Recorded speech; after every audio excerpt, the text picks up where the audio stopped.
Now, here is Phil Simms, who joins Mike and Chris here on Sports Radio 66. And, of course, yes, Phil, how are you today? I'm doing well. How's everybody? Everybody's good, Phil. What's the topic of conversation today? Well, for you, we will switch it over to a little Yankees and then a little Mets and maybe a little draft. How's that? It's just too early to go over this baseball stuff now. I can't do it. I love baseball, love the Yankees and Mets, but I just can't invest my heart into it. It's too early. Then let's get you into the Giants first. Do you think the Giants, who admit they are entertaining offers for Jeremy Shockey, do you think they will trade him? Just to give a yes or no, I think they will. Oh, wow. Okay. I really do. Okay. I waffle on a lot of issues, and I'm not afraid to change my mind. And he's a tremendous player, but there just seems to be so much there. And what happened last year, and I think if they can get decent value for him, you go out there and get a player you need, and you keep building the team. But, I think what happened, guys, is Moss played well enough where they know, okay, we could survive without Jeremy Shockey. That's a great point, Phil. I think that if Boston didn't do anything, they wouldn't trade him. But Boston did show you enough things to give you a little confidence. Plus, right? He runner down the field. He's really big.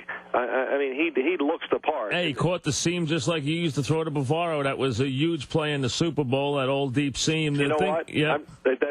We talked about that the day after the Super Bowl. I have watched that football game on tape, and I still don't know how he was open down the middle. So I can't wait. I don't know if I ever get the answer from anybody in New England.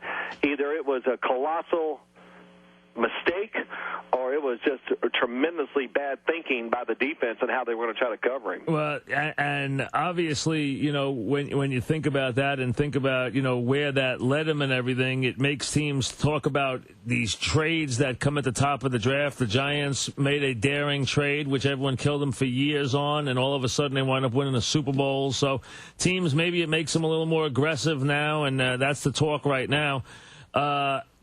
Let me say that you're bringing up Eli Manning. There's one thing about a quarterback when they draft them high. It gives everybody hope, and you do build around them, and it gives the fans and everybody else something to look at, point to, and judge their team accordingly. And there is a big difference in perception, how you're treated, how a team and organization builds on where they draft the quarterback. So when you draft them high, they're going to do whatever they got to do to make sure it works. All right, well, let's get into Matt Ryan then. We'll go back to these Giants scenario in a sec, Phil. But how about Ryan? You're good at this. Is he worth a huge investment early on? Is he going to be a good NFL player? What's your take? Give me a little scouting report on Matt Ryan. Well, there's a lot there. He didn't catch me by surprise. I saw him for many years at Boston College, and I think he has just my general looking, and I did watch him a lot on TV and on tape. Good feet, been taught very well by two different coaching staffs.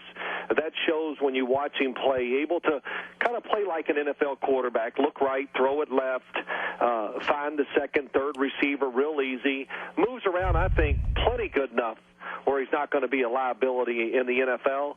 The knock on him, if you said, okay, what I didn't like, doesn't throw the ball down the field with ease, doesn't have what I call a top-flight NFL arm. It's, good, solid NFL average. But throws the short ball very well, can throw off balance. Those are good things, and not to stereotype somebody, but he strikes me more as a, hate to say the word, but a West Coast offense quarterback than a guy that you'd want to see it like Bill Parcells, his type of offense, where they want to drive it down the field every once in a while. Do you want to, if you're going to pick a quarterback, are you going to pick him on pure throwing ability, or are you going to pick them more on intangibles if everything else is equal and one guy's high, let's say they have all the same size attributes and everything, and one guy's got what you would call the intangibles and one guy has just a hellacious throwing arm, are you going to take the thrower or the intangibles?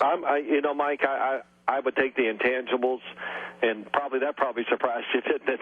Yeah, I thought you would take the thrower, to be honest with you. No, because I think there's too many other aspects, and I've said this to both of you many times. I think the quarterback is a tremendously powerful person in an organization, and he has the ability to affect other players. We might not be able to judge it, but he kind of sets the tone in a lot of ways.